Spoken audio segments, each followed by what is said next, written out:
स्वागत है बच्चों। आज की कक्षा में फिजिक्स क्लास 12। आज का हमारा टॉपिक है गोलीय अवतल पृष्ठ पर अपवर्तन का सूत्र, formula of refraction at concave spherical surface. अब सरफेस हमारे पास दो प्रकार के आई। जब स्फेरिकल सरफेस की बात कर रहे हैं तो गोलीय पृष्ठ दो प्रकार के हुए, एक हुआ अवतल, एक हुआ उत्तल। अच्छा, किस केस में कहते हैं? यदि जो है किसी पृष्ठ का ये विरल वाला भाग है माना, तो विरल वाला भाग अगर इस प्रकार से अवतल है तब इसको बोलेंगे अवतल पृष्ठ पे अपवर्तन। और ये क्या है? सघन।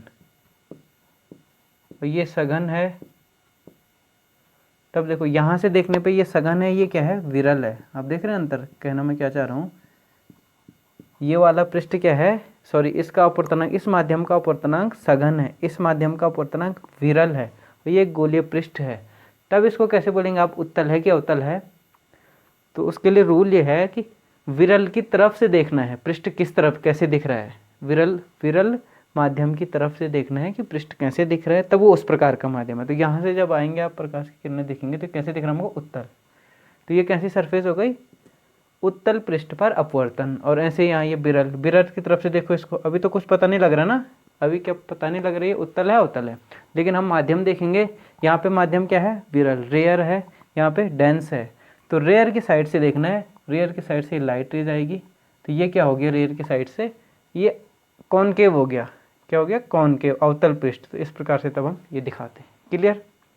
तो पृष्ठ कब उत्तल कब अवतल होता है, ये हमको डिसाइड करने का तरीका क्या है कि रेयर मीडियम की साइड से देखेंगे। तो टॉपिक है अवतल पृष्ठ पर कॉनकेव स्फेरिकल सरफेस। डायग्राम बनाया गया, उसमें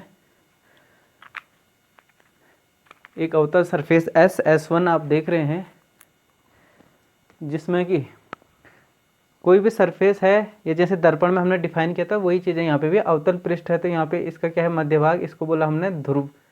ये अवतल पृष्ठ का ध्रुव हो गया P, पोल। जिस काल्पनिक गोले का ये अवतल पृष्ठ, ये गोलीय अवतल पृष्ठ भाग है, उसके जो है केंद्र को बोला अवतल पृष्ठ का वक्रता केंद्र। और ध्रुव से वक्रता केंद्र की दूरी को बोला वक्रता त्रिज्या, जिसको कैपिटल R से दिखाया, CP बराबर कैपिटल R। C और P को जाने वाली सीधी रेखा जो पृष्ठ के दोनों ओर जाती है उसको कहते हैं मुख्य अक्ष। तो ये एक मुख्य अक्ष दिख रही है हमको, इसको क्या कहेंगे हम? मुख्य अक्ष। मुख्य अक्ष, प्रिंसिपल एक्सिस, ये हो गई इस प्रकार से।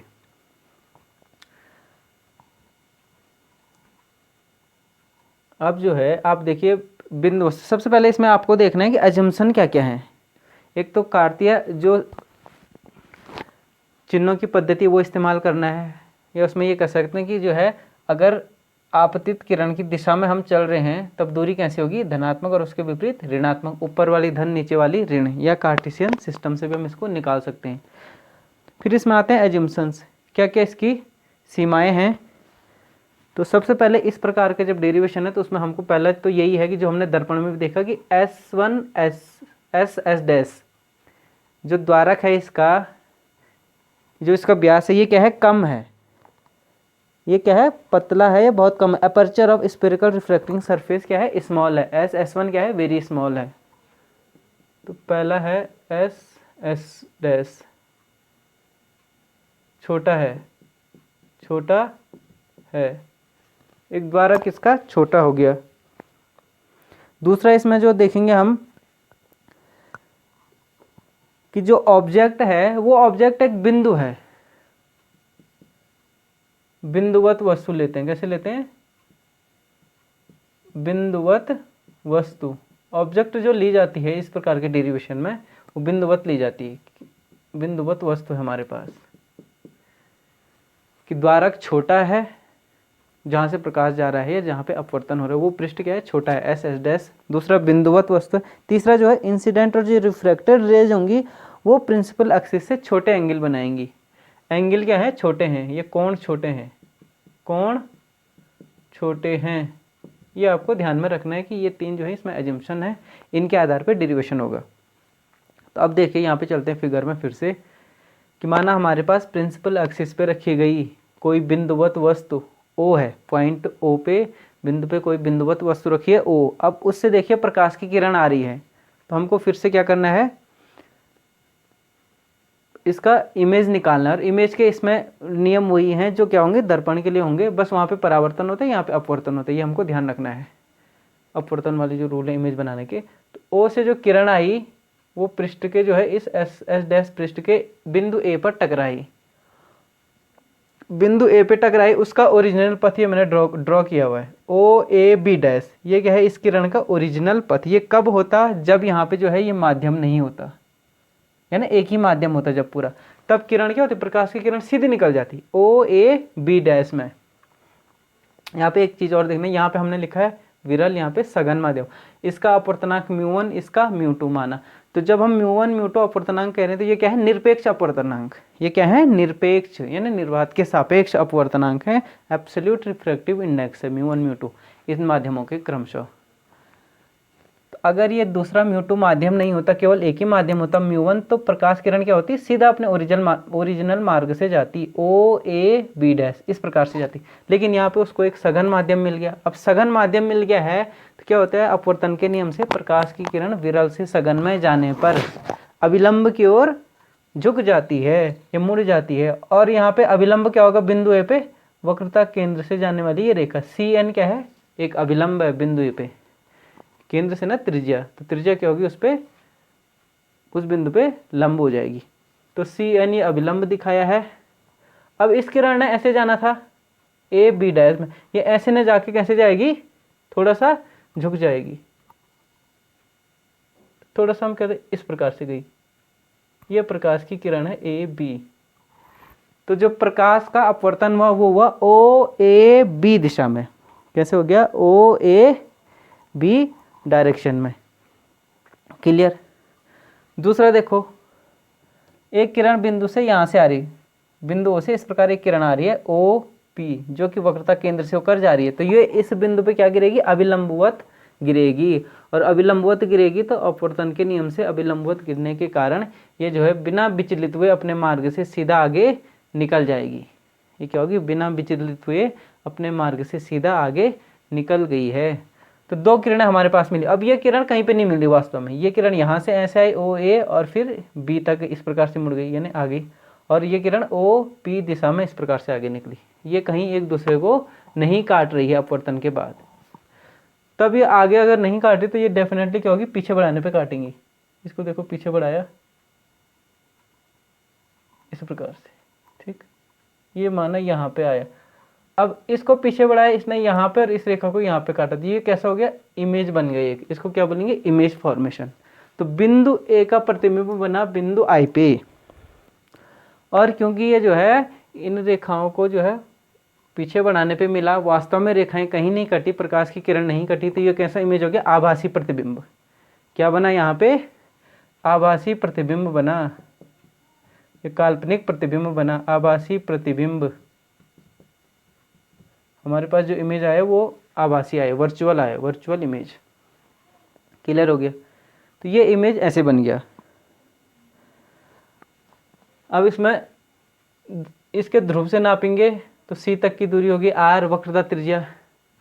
इस पृष्ठ के गोलीय पृष्ठ के ध्रुव से वस्तु की दूरी हो गई यू, और गोलीय पृष्ठ के ध्रुव से इस इमेज प्रतिबिंब की दूरी, इसको क्या कहेंगे, वी, स्मॉल वी, जो हम दिखाते हैं स्मॉल वी से। ये क्लियर हो गया, स्मॉल वी स्मॉल यू, यानी तीनों की हमको दूरी मिल गई दर्पण के, सॉरी अपवर्तन पृष्ठ के ध्रुव से।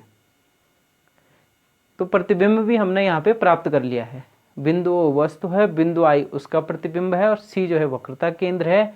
ए एम परपेंडिकुलर किया हमने ओ पी पे, तो हमने एक और क्या किया, ए एम बिंदु ए से जो आपतन का बिंदु है, A M perpendicular O P, मुख्य अक्ष पे उससे परपेंडिकुलर डाला, आपतन बिंदु से मुख्य अक्ष पे ये परपेंडिकुलर डाला, A M perpendicular O P, ये हो गया, ये भी हमने कर लिया। अब हम ये मानते हैं कि माना जो है ये किरणें क्या कर रही हैं, मुख्य अक्ष से क्रमशः अल्फा बीटा गामा का एंगल बना रही है। ये कोण क्या हो गया, माना अल्फा, ये कोण हो गया सपोज बीटा, ये एंगल हो गया गामा। तो इस प्रकार से अल्फा बीटा और गामा ये एंगल बने।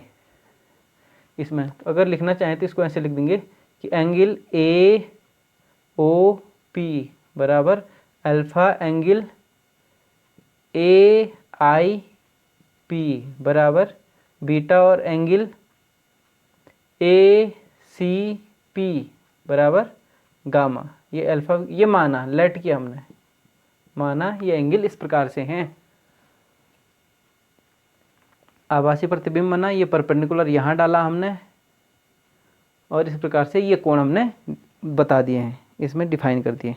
अब आप देखिए यहाँ पे जो त्रिभुज बन रहे हैं उस त्रिभुज में सबसे पहले देखिए ये तो हो गया आई आपतन का कोण, ये क्या होगा आर होगा, ये हो गया आर, ये आर है तो यहाँ भी ये क्या हो जाएगा आर अभिलंब, और इसको जो पीछे मुड़ा है ये अभिलंब है, ये पीछे मुड़ा है, ये क्या हो गया आर, ये आर है ये गामा है। क्लियर, ये आर और वो गामा हो गया।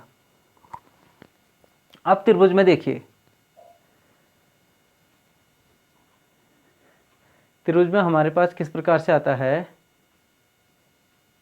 गामा बराबर अल्फा प्लस आई। इस बड़े त्रिभुज में देखिए कि त्रिभुज ए ओ सी में, कि ट्रायंगल ए ओ सी में, इस ट्रायंगल में ये बहिष्कोण है, ये गामा क्या है बहिष्कोण है, और अंतःकोण क्या हो गया दूर के, एक ये आई हो गया और एक वो अल्फा हो गया। और त्रिभुज में बहिष्कोणों का योग त्रिभुज के दो अंतःकोणों का योग बहिष्कोण के बराबर होता है, इन दोनों का सम इसके इक्वल होगा। ये हाई स्कूल मैथमेटिक्स आप पढ़ चुके हैं।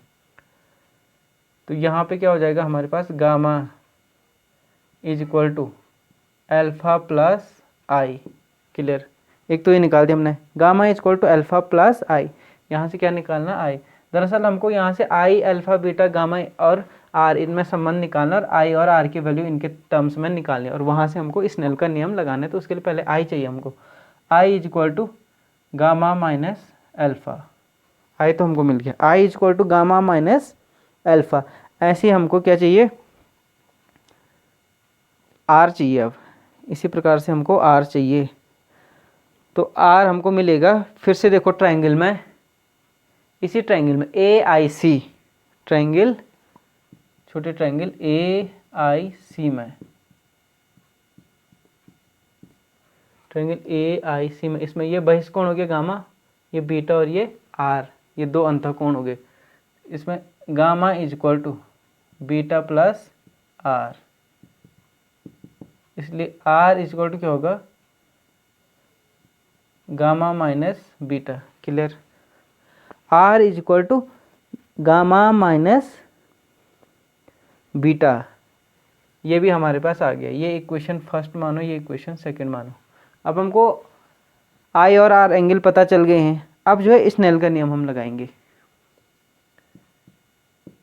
स्नेल के नियम से स्नेल का नियम क्या कहता है, पहले माध्यम में μ1 अपवर्तनांक वाले पदार्थ और जो एंगल आई है इंसिडेंट एंगल का साइन μ1 इंटू साइन आई बराबर, दूसरा माध्यम है μ2 into sine r, μ2 into sine are. तो μ1 sine I is equal to μ2 sine r, ये हो गया। अब यहाँ पे हम अप्रोक्सीमेशन में आते हैं। ये जो अप्रोक्सीमेशन थे इनका यहाँ पे इस्तेमाल होना है।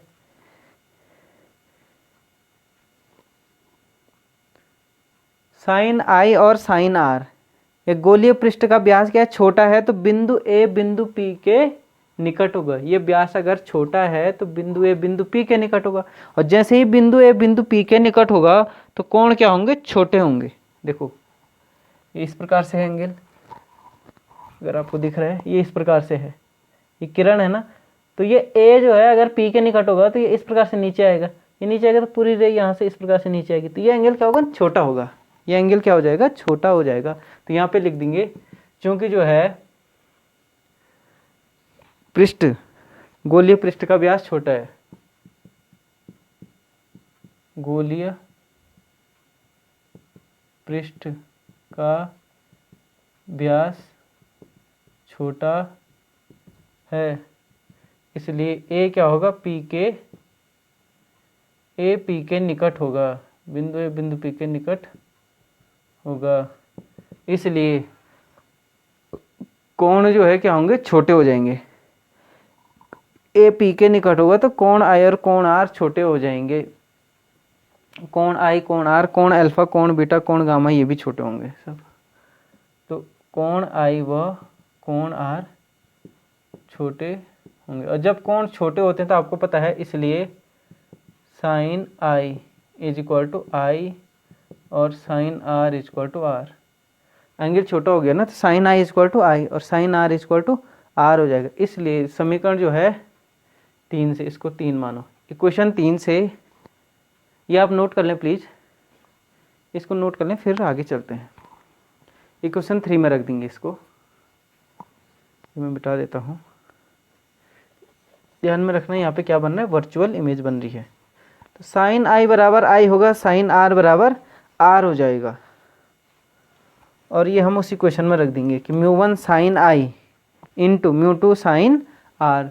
तो हमारे पास होगा, इसलिए μ1 आई बराबर μ2 आर, ये इक्वेशन मिली। μ1 आई बराबर μ2 आर, क्लियर। इक्वेशन कितनी थी, 3 गई थी, ये चौथी होगी। उससे पहले इक्वेशन 1 और इक्वेशन 2 क्या था, कि इक्वेशन 1 और 2 से मान रखने पे कि समीकरण 1 व 2 से आई व आर के मान समीकरण 4 में रखने पर, समीकरण 1 और 2 से जो आई और आर के मान आए थे अल्फा बीटा के टर्म्स में, वो रख देंगे। तो यहाँ पे हो जाएगा μ1 आई की वैल्यू क्या आई थी हमारी, μ1 गामा माइनस अल्फा, आई की वैल्यू गामा माइनस अल्फा बराबर μ2 आर की gamma minus beta, clear. μ1 gamma minus alpha, μ2 gamma minus beta, ये हो गया। अब इसमें क्या चीज़ कॉमन आई, गामा। गामा वाले एक तरफ रखो, अल्फा बीटा एक तरफ रखो, सॉल्व करने में आसानी हो जाएगी। तो इसको अगर मल्टीप्लाई कर दें तो μ1, अच्छा यहाँ देखो μ2 बीटा है माइनस में, माइनस μ2 बीटा, उसको इधर ले आएंगे।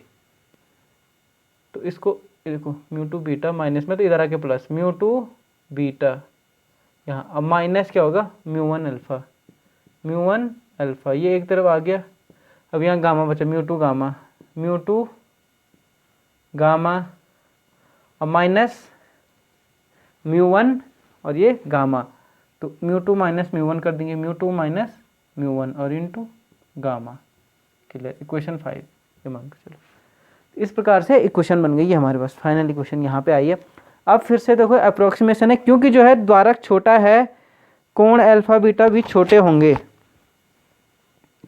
क्योंकि जो है एस एस डैश छोटा है, इसलिए क्योंकि ये छोटा होगा तो ये किरण इसके नज़दीक होगी, तो ये अल्फा बीटा गामा भी क्या होंगे, छोटे होंगे, इसलिए अल्फा बीटा गामा भी छोटे होंगे, छोटे ना अति अल्प होंगे, छोटे होंगे। और छोटे कोण हैं तब क्या हो जाएगा, छोटे कोणों के लिए क्या होता है, अल्फा बराबर 10 अल्फा, बीटा बराबर 10 बीटा, इसलिए अल्फा बराबर 10 अल्फा, बीटा बराबर 10 बीटा एंड गामा बराबर 10 गामा। साइन अल्फा बराबर अल्फा था, तो यहाँ पे अल्फा बराबर 10 अल्फा, क्योंकि कोण छोटा है तो आप अल्फा रखो या 10 अल्फा रखो। 10 अल्फा रखने से क्या होगा, ट्रायंगल मिलके हमको लंबटे आधार का हम फॉर्मूला लगा के कुछ हमको लेंथ मिल जाएगी वहाँ पे। दूसरी चीज़, अब यह बिंदु ए बिंदु जो है पी के निकट आएगा, इस प्रकार से किरण नीचे आएगी, तो देखो जैसे ये ए पी के निकट आएगा नीचे की ओर, ये एम बिंदु क्या होगा, पी के नज़दीक होगा, पी के नज़दीक होगा, तो ए और एम दर्पण के ध्रुव के समीप होंगे। तथा दूसरी अप्रोक्सीमेशन क्या है, तथा जो है एम पी के निकट होगा, तो इसको कैसे लिख देंगे हम,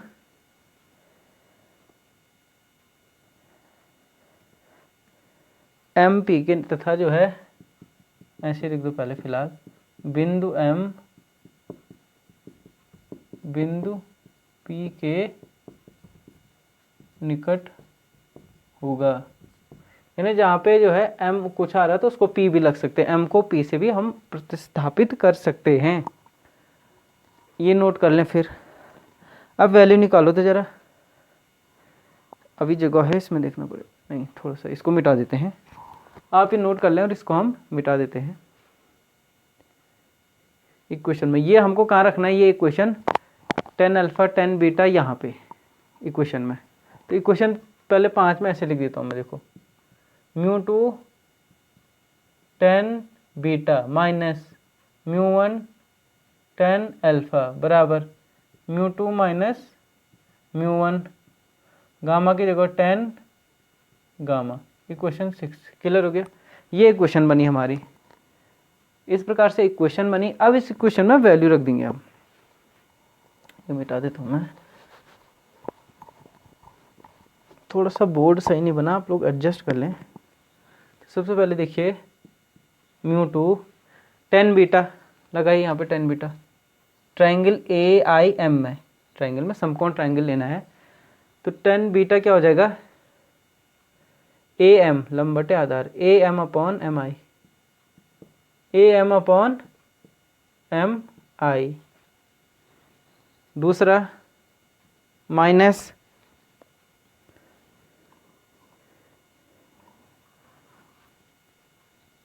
μ1 tan अल्फ़ा लगाइए AM upon MO, AM upon MO, ये बराबर होगा μ2 माइनस μ1 इंटू tan गामा यहाँ पे AM upon CM, AM upon CM। अब दूसरा वाला अप्रोक्सीमेशन यहाँ पे इस्तेमाल करेंगे, क्योंकि M P के निकट है तो इसको हम लिख सकते हैं μ2 AM आप देख रहे होंगे कॉमन आ गया, तो यहाँ AM था, यहाँ AM था, यहाँ AM था, यहाँ से AM कॉमन आया, ये सारा कट गया, कैंसिल हो गया।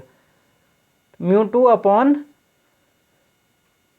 MI को क्या लिख दूँ मैं, MI को क्या लिख दूँ, PI, क्या लिख देंगे, PI माइनस μ1 अपॉन MO को लिख देंगे PO बराबर μ2 माइनस μ1, इसको लिख देंगे, CM को क्या लिखेंगे, PM,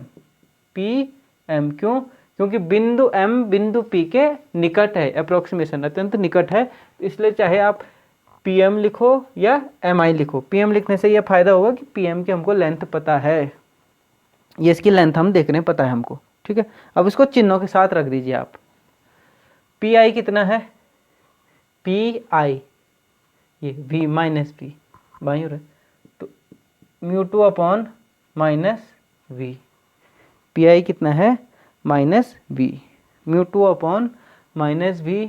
फिर देखिए माइनस μ1 अपॉन PO ये कितना है U, और वो भी माइनस U, ये क्लियर हो गया, माइनस U।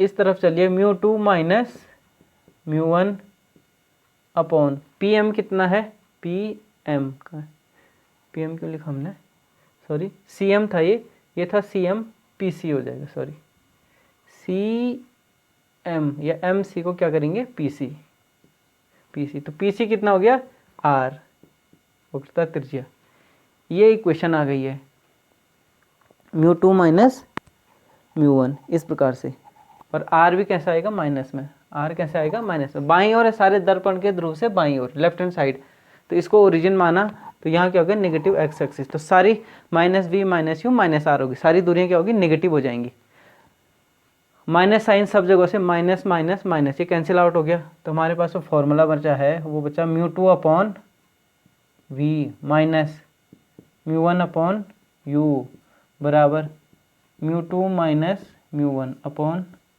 R। ये गोलीय अवतल पृष्ठ से अपवर्तन का सूत्र है, यह गोलीय अवतल पृष्ठ से अपवर्तन का सूत्र, कि μ2 upon V minus μ1 upon U बराबर μ2 माइनस μ1 अपॉन R। जब वस्तु जो है μ1 वाले माध्यम में रखी गई और जहाँ μ1 क्या है, विरल, ये भी ध्यान रखना है, जहाँ μ1 क्या है, विरल माध्यम है, μ2 क्या है, सघन है, तो इस प्रकार से तब ये फॉर्मूला बनता है, इसको बोलते हैं अपवर्तन का सूत्र, न्यूमेरिकल आएगा, काफ़ी कुछ आएगा। अब इस सूत्र के अनुसार आप देखो कि इसमें जो है जो v का मान है यानी प्रतिबिंब कहाँ बन रहा है उसकी स्थिति निकालनी है, तो v की वैल्यू जो है कहीं भी कोण पे डिपेंड नहीं कर रही है ना, अल्फा या इस प्रकार से चलने वाले किसी भी कोण पे डिपेंड नहीं कर रही। तो इसका मतलब जितनी भी यहाँ से किरणें आएंगी वो सब जो अपवर्तन के पश्चात एक बिंदु आई पे बनेगी, तो आई पे वस्तु का जो है एक आभासी प्रतिबिंब बन जाता है। एक और चीज में छोटी सी बात छूट गई है, जब आप इसमें न्यूमेरिकल करेंगे तो देखिए यहाँ पे जो ये तो फॉर्मूला हमारा डिराइव हो गया, इस फॉर्मूले में u v u और r की वैल्यू क्या करेंगे, विद साइन रखेंगे। अब विद साइन रखने के लिए देखो वस्तु हमेशा कहाँ रखेंगे, बाईं ओर। कहाँ रखेंगे, लेफ्ट हैंड साइड। तो इसको हमेशा लेफ्ट हैंड साइड हम रखेंगे, तो ये क्या हो गया, माइनस हो गया। तो इसको मैं अगर लिखना चाहूँ देखो इस प्रकार से u1/v माइनस μ1/, u वस्तु ने सदैव जो है बाईं ओर रहना है, तो बाईं ओर रहना है, तो ये u के सभी मानों के लिए क्या होगा, निगेटिव होगा। u के सभी मान क्या होंगे, निगेटिव होंगे। तो यहाँ पे जो है माना माइनस ऑब्जेक्ट कर दिया मैंने, क्लियर। ऑब्जेक्ट की लेंथ है माइनस ऑब्जेक्ट, ये निगेटिव आ गई वैल्यू। और बराबर देखो μ2 माइनस μ1, ये अपन ये r क्या है, r ने भी अवतल पृष्ठ है तो इधर ही होना है। वक्रता त्रिज्या सदैव क्या होगी, ऋणात्मक।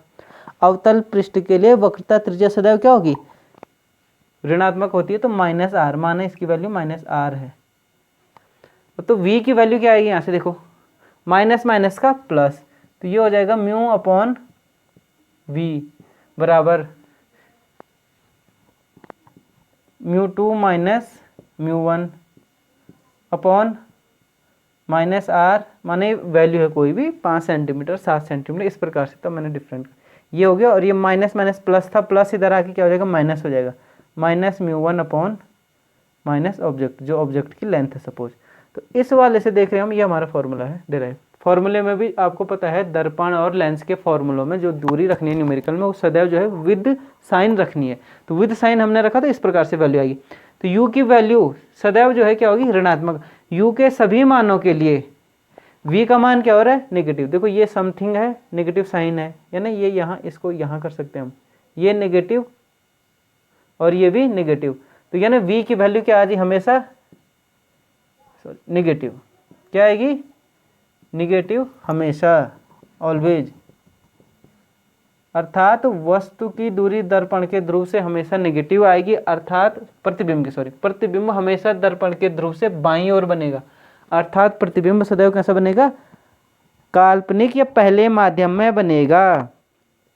तो अवतल पृष्ठ से अपवर्तन का केवल और केवल एक ही तरीका है, और इसमें एक ही घटना होती है कि प्रतिबिंब सदैव पहले माध्यम या विरल माध्यम में बनता है इसके कारण, और हमेशा आभासी होता है, वर्चुअल इमेज बनेगी। जबकि उत्तल पृष्ठों पे अपवर्तन पे हम देखेंगे दो केस बनते हैं वहाँ पे, एक बार इमेज हमारी रियल बनती है, एक बार क्या बनती है, इमेज वर्चुअल बनती है। एक बार प्रतिबिंब यहाँ बनता है उत्तल पृष्ठ के लिए, और एक बार यहाँ बनता है इमेज।